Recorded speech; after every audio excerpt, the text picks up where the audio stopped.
अब आज की क्लास में आप पढ़ने जा रहे हैं पी ब्लॉक के एलिमेंट्स में नाइट्रोजन फैमिली के अंतर्गत, नाइट्रोजन परिवार के अंतर्गत आप पढ़ रहे हैं भौतिक गुण। और भौतिक गुण में पांचवा भौतिक गुण आपके सामने आ रहा है। पांचवा भौतिक गुण धात्विक एवं अधात्विक गुण। आप सभी स्टूडेंट पी ब्लॉक ऐसे बोर्ड पर हम बना दिए, देख सकते हैं। देखिए, किसी भी ग्रुप में कॉन्सेप्ट है पी ब्लॉक के कि ऊपर से नीचे जाने पर धात्विक गुण बढ़ता है। तो इस 5 एलिमेंट के परिवार में नाइट्रोजन, फास्फोरस और धातु होता है। नाइट्रोजन फास्फोरस क्या होता है? और एस भी उपधातु और बिस्मथ प्रारूपी धातु या धातु कह सकते हैं। तो एक तरह से आप देखिए, यहाँ पर थोड़ा सा भी धात्विक गुण नहीं था, यहाँ आया तो थोड़ा सा आ गया तो उपधातु हो गया, यहाँ आते आते पूरा धातु हो गया। तो क्या कह सकते हैं कि वर्ग में नीचे आने पर धात्विक गुण बढ़ रहा है, धात्विक गुण में वृद्धि होती है। तो यही से ऑब्जेक्टिव क्वेश्चन निकल गया। 3 ऑब्जेक्टिव क्वेश्चन। पहला ऑब्जेक्टिव क्वेश्चन का जवाब देंगे स्टूडेंट, निम्नलिखित में से कौन नाइट्रोजन परिवार का प्रारूपी धातु है? ऑप्शन है नाइट्रोजन, फास्फोरस, एस। इसमें से कोई नहीं, इसमें से कोई नहीं। निम्नलिखित में से कौन नाइट्रोजन परिवार का और धातु है? ठीक है, नाइट्रोजन परिवार का और धातु है। ऑप्शन है एस, एसबी, बिस्मथ। इसमें से कोई नहीं, ठीक है। तो ध्यान देंगे, फुल नॉलेज वाला स्टूडेंट ही कहीं टिक नहीं मानेगा सीधे इनमें से कोई नहीं, क्योंकि आप अच्छे से जान रहे हैं कि और धातु केवल नाइट्रोजन फास्फोरस है, नीचे आने पर दोनों उपधातु हो जाता है और सबसे नीचे वाला तो खैर। आगे बढ़ते हैं। याद हो गया पूरा धात्विक और अधात्विक लक्षण। अब आणविक अवस्था सबसे ज्यादा आज के क्लास में इसी को समझना है। इससे शॉर्ट क्वेश्चन आने जा रहा है, हर गेस्ट पेपर में क्वेश्चन अवेलेबल है, इसलिए आप ध्यान से समझेंगे। क्वेश्चन क्या है? क्वेश्चन है कि नाइट्रोजन द्विपरमाणुक अवस्था में पाया जाता है, N2 के रूप में धरती पर पाया जाता है द्विपरमाणुक। लेकिन बाकी सारे तत्व इस नाइट्रोजन परिवार के P4 के रूप में, S4 के रूप में, SB4 के रूप में पाया जाता है। ऐसा क्यों? क्वेश्चन क्या है कि ये द्विपरमाणुक रूप में पाया जाता है, बाकी सभी तत्व 4 परमाणु से अणु बनाते हैं, 4 परमाणुक अणु बनाते हैं। क्यों? तो जवाब है कि नाइट्रोजन का इस पूरे वर्ग में सबसे छोटा आकार होता है और यह पी-पाई बॉन्ड का निर्माण करता है। तो सवाल उठता है कि ये पी-पाई बॉन्ड क्या होता है? तो हम आपके सामने पी-पाई बॉन्ड दिखाने जा रहे हैं, समझाने जा रहे हैं कि कैसे पी-पाई बॉन्ड बनता है और ये क्या होता है। शुरू से नाइट्रोजन 2 परमाणु से बना है। एक परमाणु का इलेक्ट्रॉनिक विन्यास लिखवाने के लायक है आप लोग। 1s2, 2s2, 2p3। 2p3 देखते रहिए बट पर। 2p3 कैसे भरेंगे आप? 1 2 3। इतना बोलने के लायक है कि ये 2px कहलाता है, 2py। तो हम इसी विन्यास को क्या लिख सकते हैं? 2px1, 2py1, 2pz1। तो ऐसा 2 नाइट्रोजन है। तो 2 नाइट्रोजन जब है तो आप ये इतना कम से कम जानते होंगे कि अयुग्म इलेक्ट्रॉन का परमाणुक ऑर्बिटल ही अतिव्यापन में भाग लेता है, बॉन्ड के निर्माण में भाग लेता है। जो आप सभी स्टूडेंट बहुत जल्दी से कि नाइट्रोजन के बारे में पास है, दूसरे नाइट्रोजन के पास है, 3 इलेक्ट्रॉन लाया, सर्जरी किया, बॉन्ड बना दिया, लेकिन कभी सोचे नहीं कि ये 3 बॉन्ड बना कैसे। आज देख लीजिए ये तीनों बॉन्ड कैसे बनता है। ये पहले नाइट्रोजन का 3 परमाणुक ऑर्बिटल, ये 3 परमाणुक ऑर्बिटल, तीनों का नाम है 2px, 2py, 2pz। ये आपका है 2px, ये आपका है 2p, ये है 2py, ये है 2px और ये है 2pz। तीनों में अयुग्म इलेक्ट्रॉन है। ये एक नाइट्रोजन का है। ऐसा ही एक और नाइट्रोजन का आपके पास है। होता क्या है कि जब दोनों परमाणु के तीनों अयुग्म इलेक्ट्रॉन वाले पी ऑर्बिटल सामने आते हैं तो इस तरह से अतिव्यापन होता है।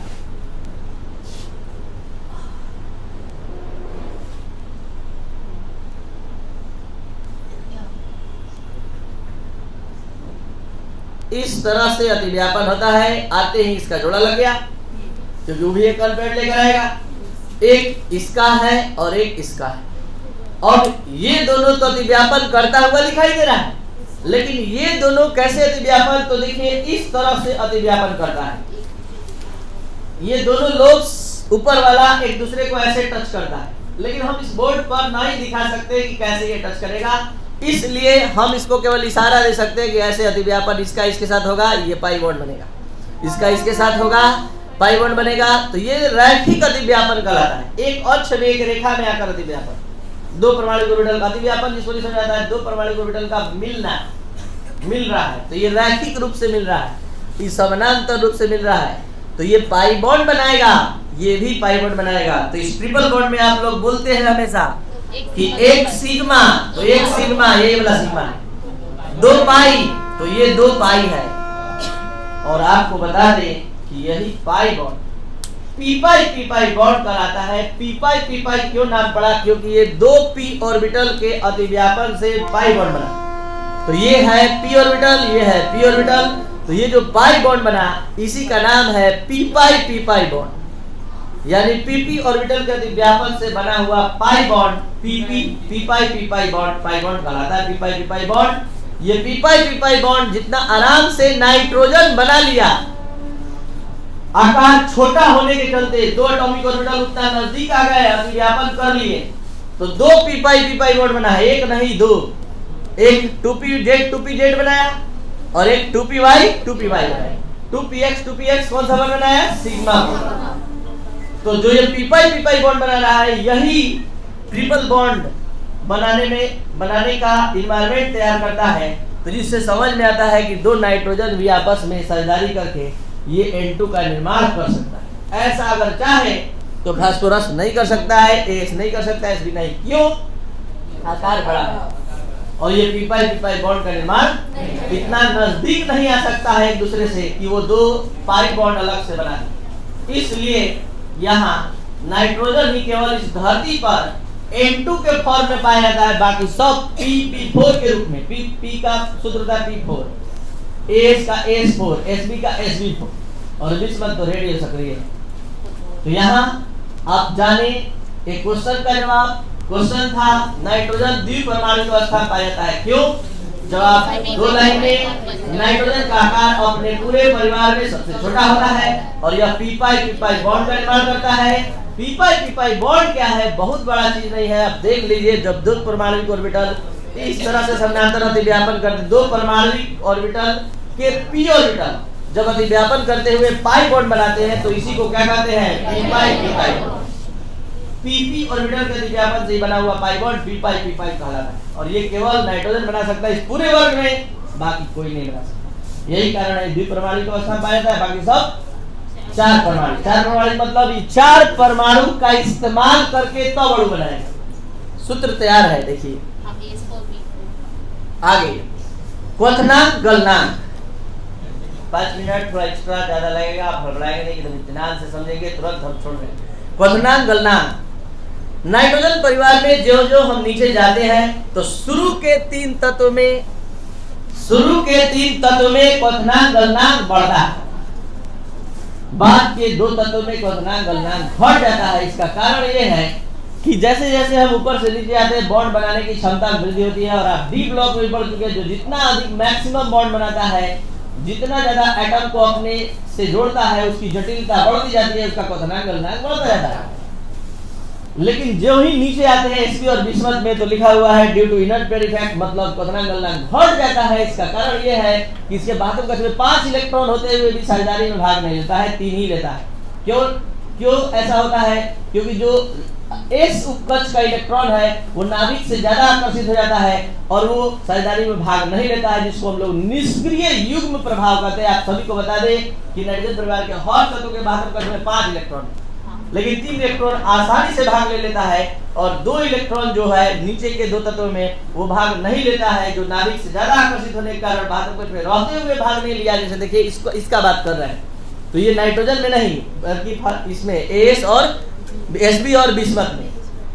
तो नीचे जाकर आप कल का लिखाया हुआ इलेक्ट्रॉनिक विन्यास देखिएगा, Sb और बिस्मथ का जो है उसमें लिखवाया गया है इलेक्ट्रॉनिक विन्यास में। तो लास्ट का जो 6s2 है, 5s2 है, वो सब भाग नहीं लेता है। नहीं लेने के कारण वो मतलब 3 ऑक्सीकरण अवस्था दिखाता है, 3 ही परमाणु से साझेदारी कर पाता है, इसलिए क्वथनांक गलनांक हो जाता है कम। तो याद रखेंगे कि प्रथम 3 तत्वों में क्वथनांक गलनांक में वृद्धि होती है और बाद के 2 तत्वों में कारण है कि 2 तत्व जो अंतिम के है वो निष्क्रिय युग्म प्रभाव से ग्रसित हो जाते हैं।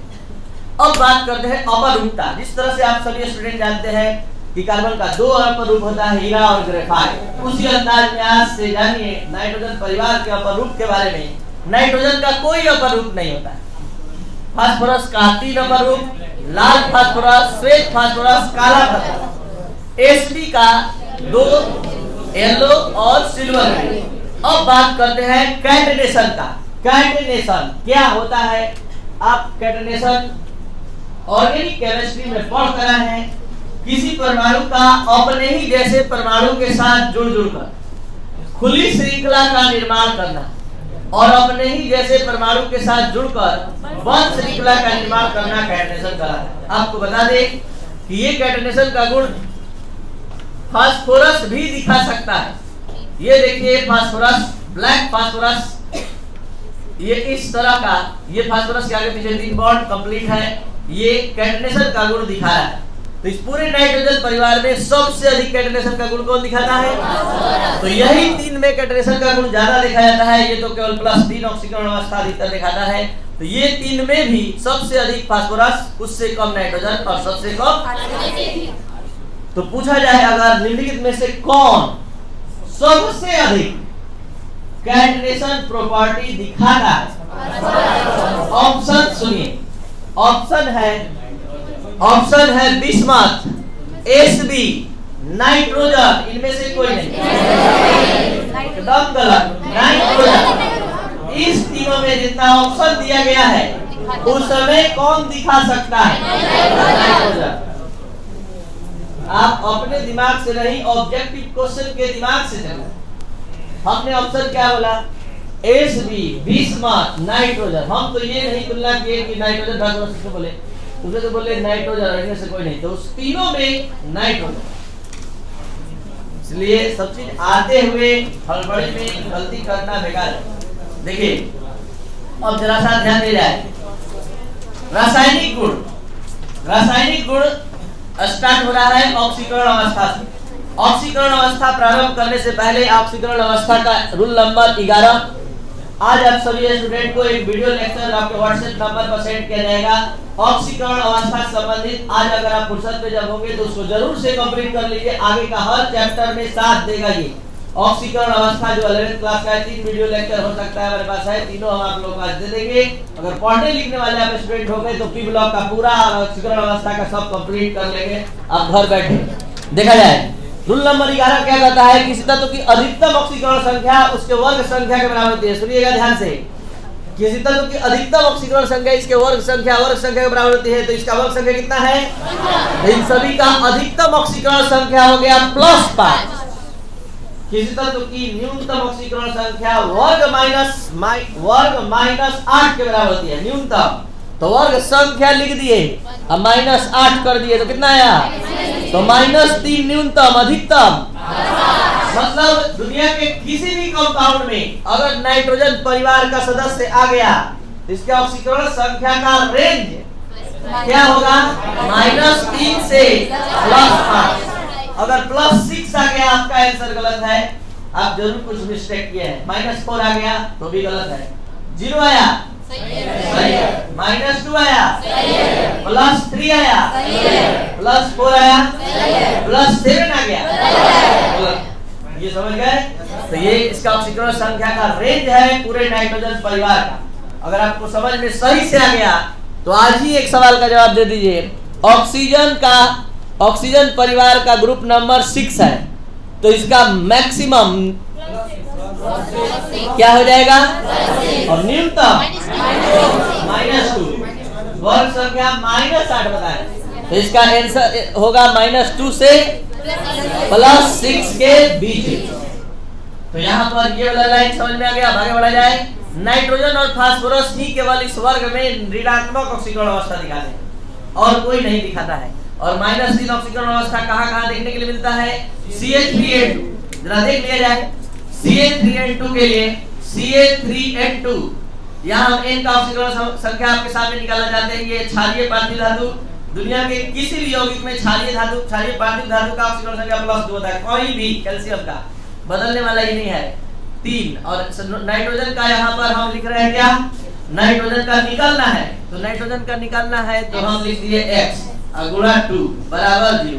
हल करेंगे तो 2x बराबर -6, तो x बराबर क्या आ गया, -3। तो इन सभी यौगिक में -3 मिलेगा।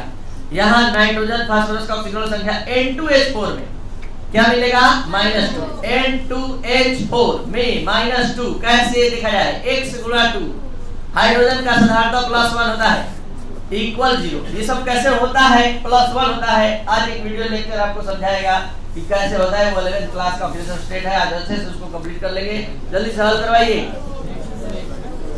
x बराबर -2 होता है, ठीक है। और एक यौगिक है नाइट्रोजन का जिसमें -1 भी होता है, वो है NH2OH, सिर्फ इसी में। तो अब अधिकतर जिसकी धनात्मक ऑक्सीकरण अवस्था +3 से +5 होती है, यही दोनों होती है यहाँ से यहाँ तक। और एक चीज ध्यान दीजिएगा, Sb और बिस्मथ अधिकतर इसकी स्थायी ऑक्सीकरण अवस्था +3 है, जो यहाँ भी बताए। और अब फिर से बता रहे कि नीचे जाने पर जो निष्क्रिय युग्म प्रभाव से ये ग्रसित हो जाते हैं। ये निष्क्रिय युग्म प्रभाव क्या है, NH2NP3 इस वर्ग के तत्वों का समान इलेक्ट्रॉनिक विन्यास होता है। कल बताया गया था कैसे।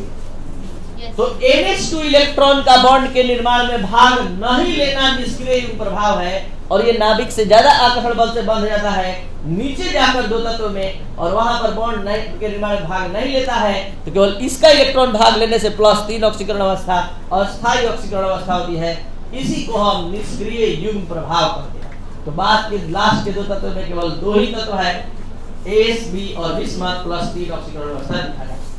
अब इसके बाद का